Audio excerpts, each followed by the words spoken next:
Welcome to In Touch with Northern Michigan. I'm Michelle McManus, your state senator for the 35th State Senate District. Today's guest is Denise Yockey, the executive director of the Michigan Apple Committee. And as you can see, Denise has brought me a gift. These are apples grown right here in Michigan, Empire apples. And exactly where are they grown, Denise? I'm not certain where these particular varieties, but Okay. somewhere on the west side, so they could be from the Traverse City area. I just picked them up at a local store, but Empires are grown from Charlevoix all the way down to Berrien Springs. And are Empires good for cooking, eating, or canning? Empires are a good all-around apple. One of their most popular uses these days is they are used for the fresh cut slices. So when you see the McDonald's doing the little dipper snacks, Oh, yes. those are predominantly going to be Empire apples. They are also good for baking, slicing. We talk about them in the office as the lunchbox apple. Okay. As you see, they're very round, a little bit smaller, perfect for kids. So they are really a multi-purpose, anything from snacks to baking. How many different varieties here in the state of Michigan are there for apples? Michigan grows about 20 varieties of apples. Years ago, the slogan that the state used to use was Michigan is the variety state because we had so many varieties of apples. Way back then, out in Washington State and other places, they were growing probably 2 or 3 varieties of apples, and Michigan has always had 12 to 20 varieties of apples. Right now we have 20 varieties of apples under commercial production. So at any given time you won't see probably all of them in the stores, but we have just a really large variety of apples. And any in particular more popular than the other ones? Well, continues to be Red Delicious is our #1 most popular apple variety. That's probably been that way for 30, 40 years, and people keep coming up with new improved strains. The one that's a real up-and-comer is the Gala apple. Oh. And that will, in time, probably overtake the Red Delicious. Golden Delicious is another one very, very popular up in your neck of the woods. Slip these down. Here. Yes, they're Yep. probably getting heavy. Yep. The Golden Delicious apple is very popular for processing applesauce, pie slices.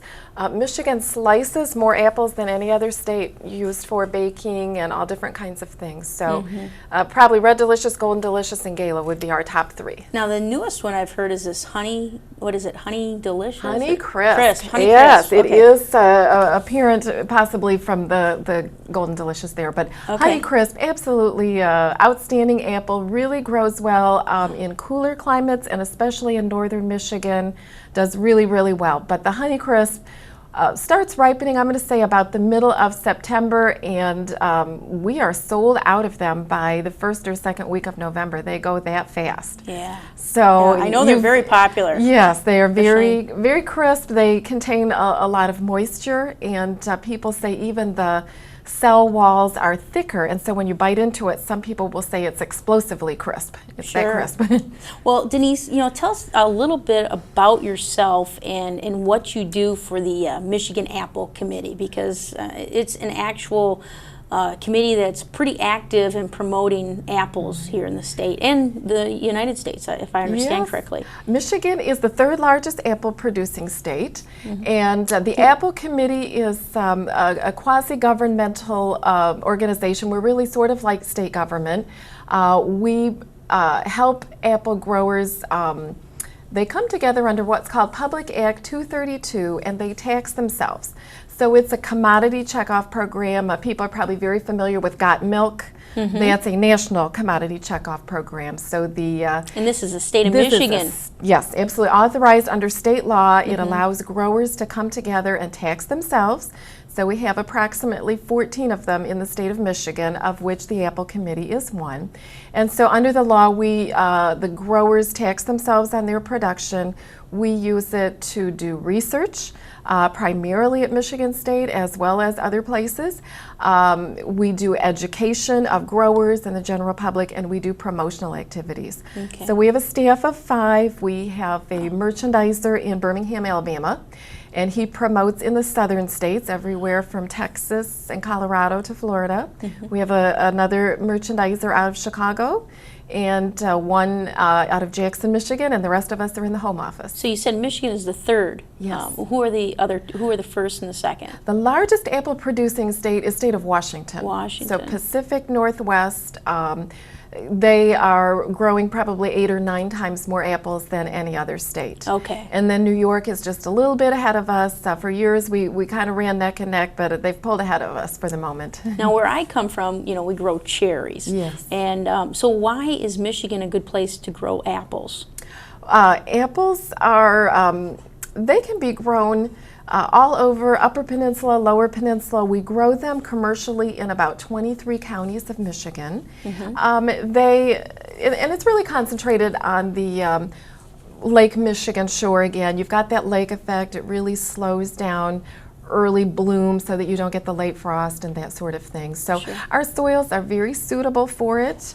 We have a lot of the sloping land that is also good for apples. Okay. And for frost. Yes, so for the frost yeah, drainage, okay. yes. So we don't damage the blossoms in an early stage.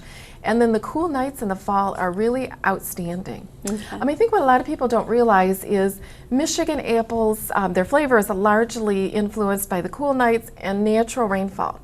Now with the newer orchards, some of our growers are putting in trickle irrigation, but for years apples were not irrigated, and that's a dramatic difference when you think about where they grow apples out in Washington State, for example. They're grown in the desert, and they rely completely on irrigation. And so that's just a very significant difference as people think about locally grown food and sustaining their local environment and all of that sort of thing.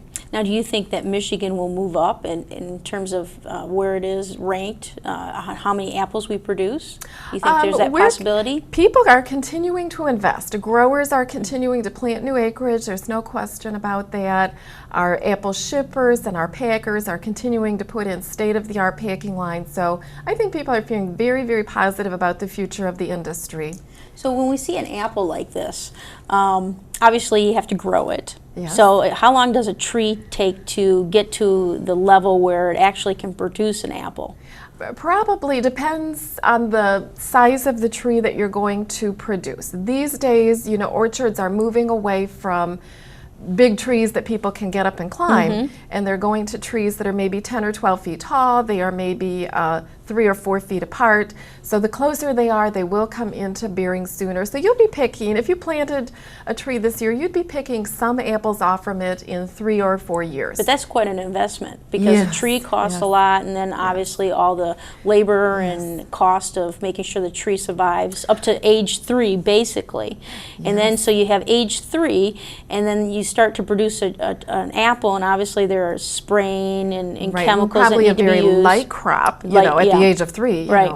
So how long would a tree last from 3 to what, 20 years? I'm thinking people are looking around 20 years these days, as that might be a natural cycle. By then, the tree would continue, but maybe it's past some of its peak bearing. You might want to put in a new variety. You might want to replace something with the Honeycrisp or that sort of thing. So yes, you've got the planting of the tree. There's a lot of staking when you've got a little tree like that. You've got to stake it, wire it.